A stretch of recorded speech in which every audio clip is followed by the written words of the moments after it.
The beeping of the heart monitor echoed softly through the hospital room, a constant reminder of how fragile life could be.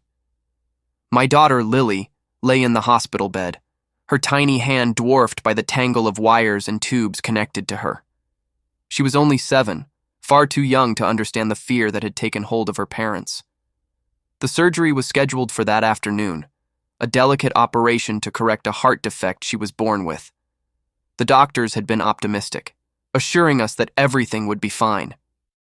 My wife, Emma, clutched Lily's favorite stuffed bunny and tried to stay strong, but I could see her eyes glisten every time she looked at our daughter. Outside the hospital, though, another kind of storm was brewing. We'd had trouble with our HOA for months, mostly because of one woman, Karen Whitmore, the self-appointed queen of our neighborhood association. She seemed to believe every rule and regulation existed solely for her to enforce. She hated our family for reasons I still didn't understand, maybe because we didn't attend her silly HOA meetings or refused to contribute to her beautification fund. Whatever it was, she made it her mission to make our lives miserable. That morning, as I rushed to the hospital, I'd noticed her SUV parked halfway down our street, facing our driveway. It felt odd, but I brushed it off. We had bigger things to worry about. I never imagined that somehow she'd show up at the hospital too. It started around noon. I was in the hospital cafeteria, grabbing coffee, when I saw her, Karen, standing at the nurse's station with her phone out, arguing with one of the staff. She was dressed in her usual over-the-top style, floral blazer, pearls, and a face that screamed entitlement. "I'm telling you," she barked, "those people shouldn't even be in this hospital. They're using community funds to pay for that child's operation." The nurse looked confused. "Ma'am, we don't disclose financial information about patients. Please step away." My blood ran cold. Community funds? What on earth was she talking about? I stormed over before she could say another word. "Karen!" I snapped. "What are you doing here?" She turned, her expression smug. "Oh, I'm just making sure our HOA money isn't being misused. I saw your fundraiser post and I think there's something fishy going on. You can't just take donations and spend them however you please." My jaw clenched. Those donations were from friends and family, not the HOA, and this isn't your concern. "Oh, it is," she said, wagging a finger. "When people start asking me, as HOA president, why a member's child is getting a surgery supposedly funded by the community, I have a right to know." Before I could respond, a nurse stepped in. "Ma'am, this is a restricted area. You need to leave." Karen glared at her. "You don't know who I am." The nurse sighed. "No, ma'am, and I don't need to. Please leave now." Eventually, hospital security escorted her out of the waiting area. I thought that was the end of it. I was wrong. Hours later, when Lily was being prepped for surgery, the anesthesiologist noticed something strange. One of the IV lines had been tampered with, the dosage regulator had been loosened, and one of the machine's power switches was slightly dislodged. It wasn't enough to cause damage yet, but it could have easily interfered with the anesthesia levels if it went unnoticed. The doctor immediately locked down the prep area and called in hospital security. When they checked the hallway cameras, the footage made my stomach drop. Karen had been there. She had snuck into the prep wing, using a visitor badge she must have grabbed during her earlier argument at the nurse's station. The footage showed her leaning over the machine, fiddling with the cables, and then leaving as if nothing had happened. Emma gasped when we were told. "She could have killed her," she whispered, trembling. "She could have killed our daughter." The doctor didn't hesitate. "We've already contacted the police. They're on their way. Don't worry. Your daughter is safe. We caught this in time." I couldn't believe what I was hearing. All this, over her obsession with control, over an imagined slight, over ego. By the time the officers arrived, Karen was in the lobby, ranting at a receptionist about how she was just checking for safety violations. When the cops approached her, she actually smiled, thinking she was about to be thanked. "Ma'am," one officer said firmly, "we need to speak with you about tampering with medical equipment in a restricted area." Her face went pale. Tampering? I didn't. What are you talking about? But it was too late. The security footage didn't lie. As they led her away, she turned toward me, her voice trembling with rage. You set me up. You and your family, this isn't over. I stared at her, my fists clenched. No, Karen, I said quietly. It is over. And as she was escorted out of the hospital in handcuffs, I realized something I'd never forget. There's a difference between petty neighborhood feuds and dangerous obsession, and Karen had crossed that line long ago. But this wasn't the end of it, because after that day, the HOA board, her loyal supporters, decided they weren't going to let her fall alone. They came after us next. The morning after Karen's arrest, our neighborhood felt different. The usual peace that hung over the cul-de-sac had been replaced by whispers, sideways glances, and the unmistakable hum of gossip. People who once waved at us now lingered by their mailboxes, pretending to check letters as they whispered to each other. I knew what they were saying, that I'd called the police on Karen, that I'd caused a scene at the hospital. If only they knew the truth. Lily's surgery had gone well, thank God. The doctors said she was stable, recovering beautifully, and that they'd be keeping her under observation for a few days. But even as I stood by her hospital bed, watching her tiny chest rise and fall peacefully, I couldn't shake the anger that burned inside me. Karen hadn't just tried to ruin our day. She'd nearly cost my daughter her life. When I stepped into the hallway, I noticed Detective Marcus Hale, a tall man with graying hair and a calm presence waiting for me. Mr. Carter, he said, flashing his badge. I'm handling the investigation into the tampering incident. I nodded. Please tell me she's still in custody. He gave a small nod. For now, yes. She's being charged with reckless endangerment and unauthorized access to a medical facility, but her attorney's already filing for bail. I sighed. Of course she is. The detective flipped open his notepad. Do you have any prior incidents with her? Anything that shows a pattern? I almost laughed. How much time do you have?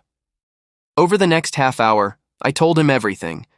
From the time she fined us for improperly painted mailbox posts, to when she called animal control because our golden retriever barked during a thunderstorm. The man took notes furiously, occasionally glancing up in disbelief. She's been harassing us for months, I said finally. But this was different.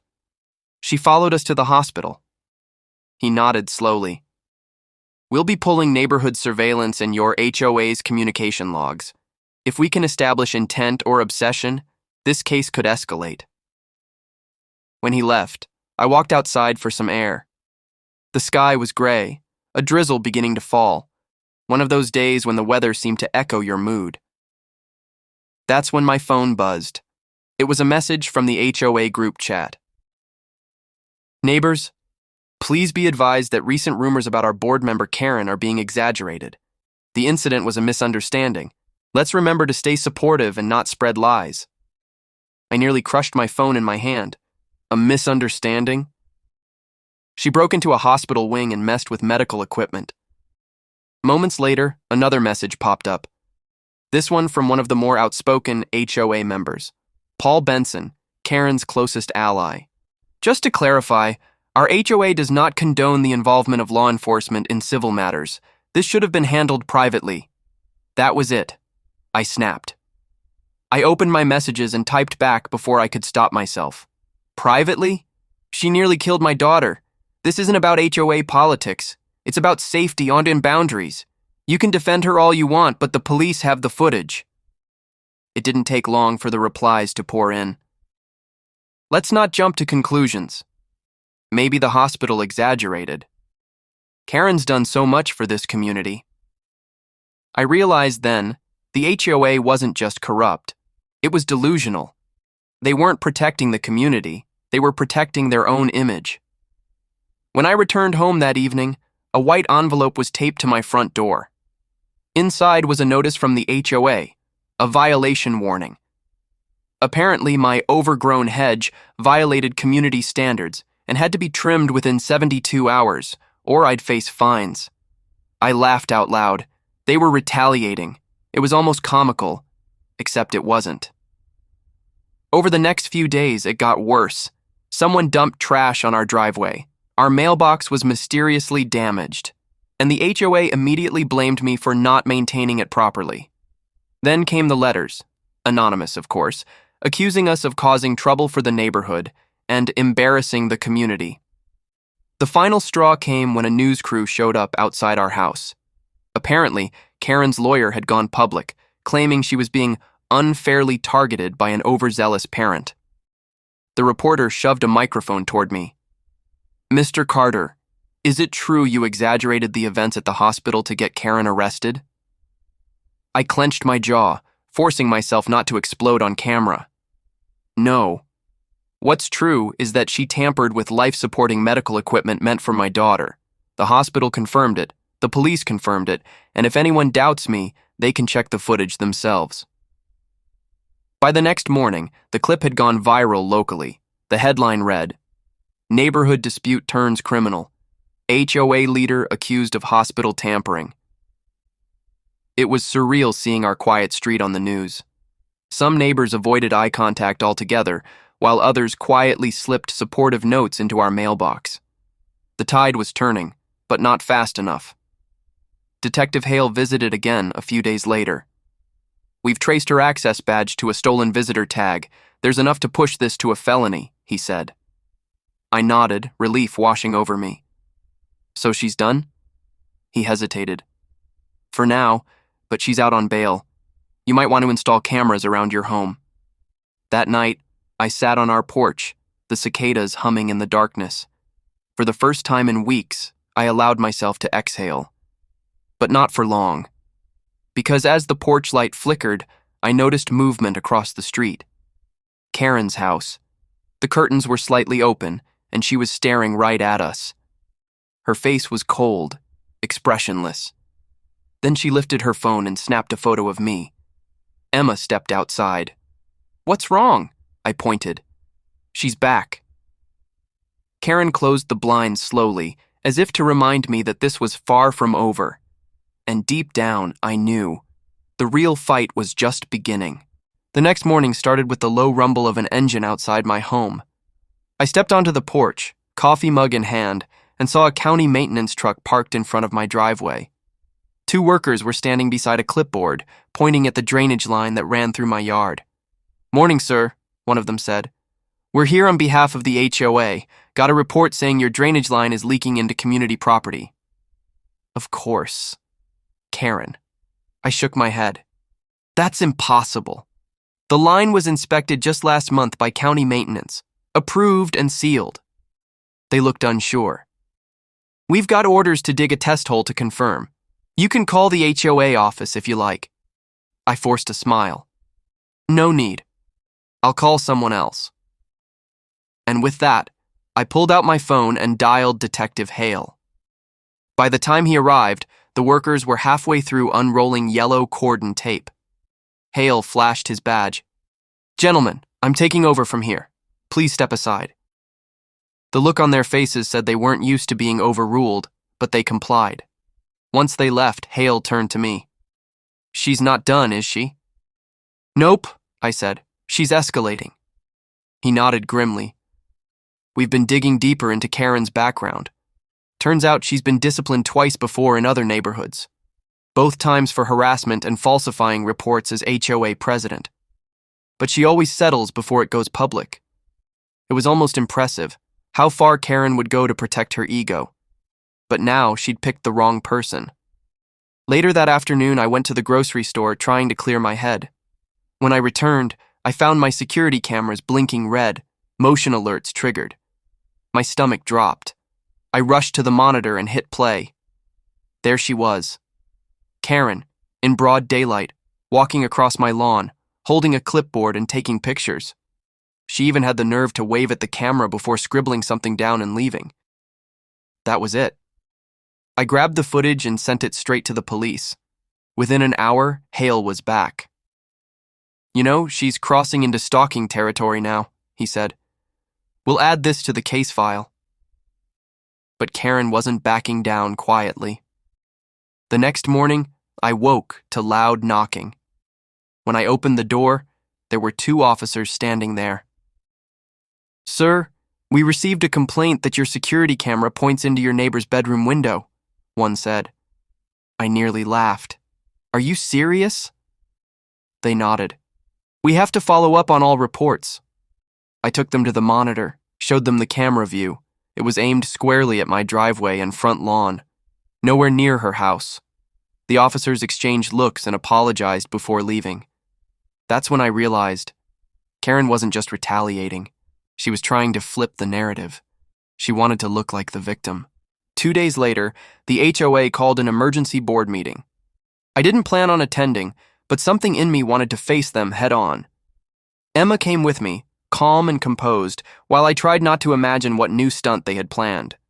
When we arrived, the room was full. Neighbors whispered as we walked in. At the front, Karen sat with her lawyer, arms crossed, fake smile plastered across her face. "Mr. Carter," the chairperson said, "you've been accused of creating a hostile environment and of—" I didn't let him finish. "Enough. Do you even know what she did? She followed me to the hospital, tampered with equipment during my daughter's surgery, trespassed on my property, and filed false reports. And now you're sitting here pretending I'm the problem?" Gasps filled the room. Karen's lawyer shifted uncomfortably.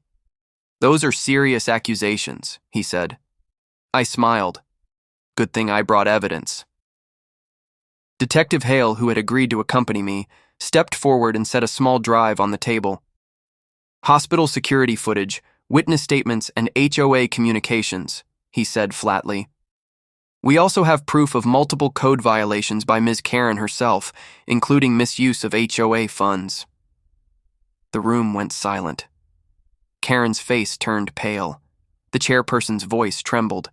Is this true, Karen?" Karen stood up suddenly. "You're all turning against me because of him. I built this community. You're nothing without me." Her voice cracked, echoing across the room. Hale quietly said, "That'll do, ma'am," before escorting her outside. By that evening, the news broke again, this time with an update. HOA president under criminal investigation for harassment and property misuse. The tide had officially turned. Neighbors who once defended her began posting apologies on the group chat. Others offered help, asking if Lily was okay.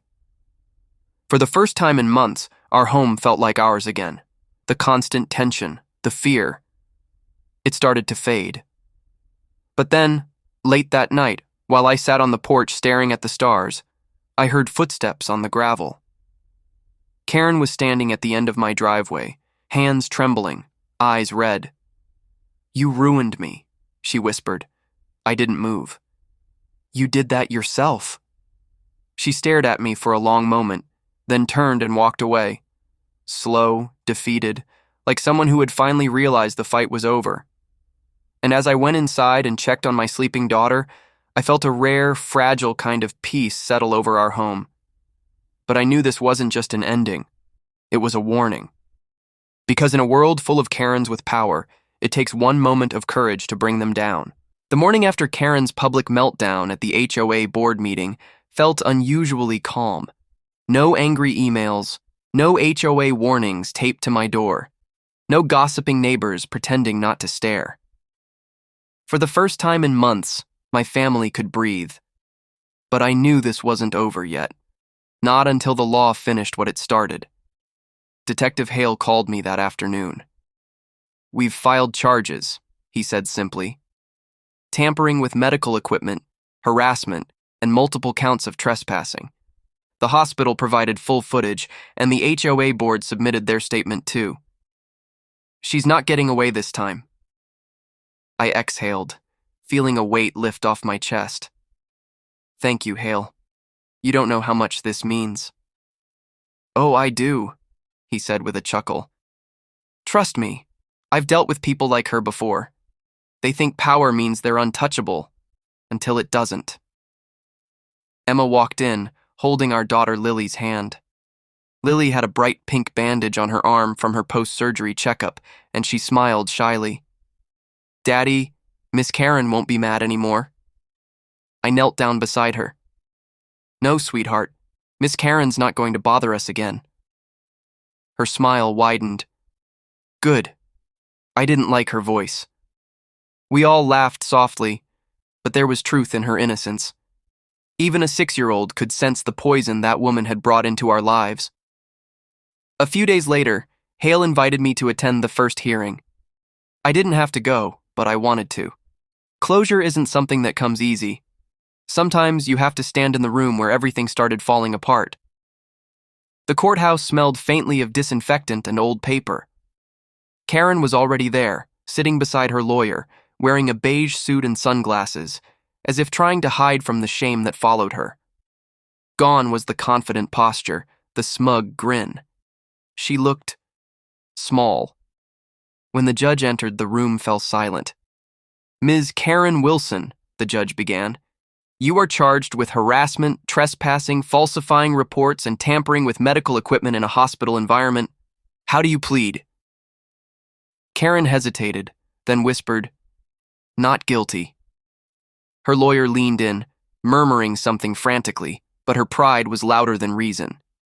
Hale took the stand first, laying out the evidence, camera footage, hospital security logs, and testimony from the surgical staff.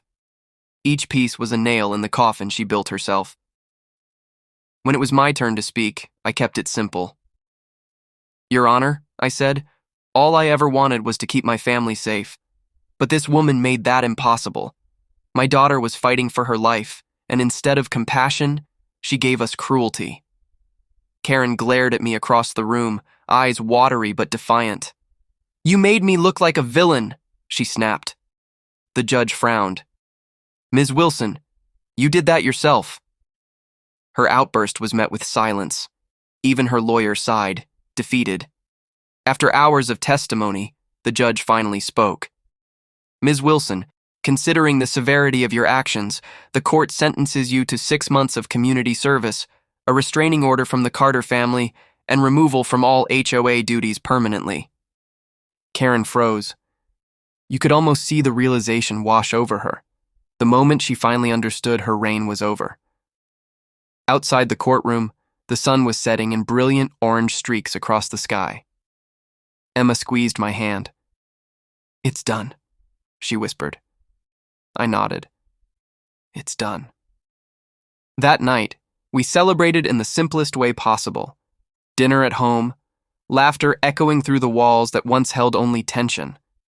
Lily insisted on baking cookies, and by the time we were done, the kitchen looked like a sugar war zone. As I tucked her into bed, she said sleepily, Daddy, you're my hero. I smiled. No, sweetheart, you're mine. Weeks passed, and life returned to something like normal. I fixed the broken mailbox, repainted the porch, and even waved at neighbors again without wondering whose side they were on. The HOA appointed a new president, a quiet, respectful man named Mr. Hughes, and one morning, he came by with a letter. It's an apology, he said awkwardly, from the board, and, well, from the community. I accepted it, not because I needed validation, but because it symbolized something greater. The neighborhood was healing. One Saturday morning, as I was cleaning the front yard, a small moving truck pulled up across the street. Karen's house, empty for weeks, had finally been sold. A young couple stepped out, holding hands and smiling at the yard. The husband waved. Hey, you must be Mike. Heard a lot about you. All good things, I promise. I laughed. Let's keep it that way. When they went inside, I looked around one last time. The air was quiet, the sun warm on my face, and for the first time, I felt at peace. Later that evening, as I sat on the porch with Emma watching the lights flicker on across the neighborhood, she leaned against my shoulder and said, You know, sometimes I think karma wears a badge. I grinned. Or maybe it just has a really good lawyer. She laughed, and for once the sound didn't echo against tension or fear. It filled the night with something better. Freedom. Karen had tried to tear us down, to control, to humiliate, but all she did was remind us of our strength. And as I turned off the porch light and headed inside, I realized something profound. Sometimes the best revenge isn't justice or punishment. It's peace.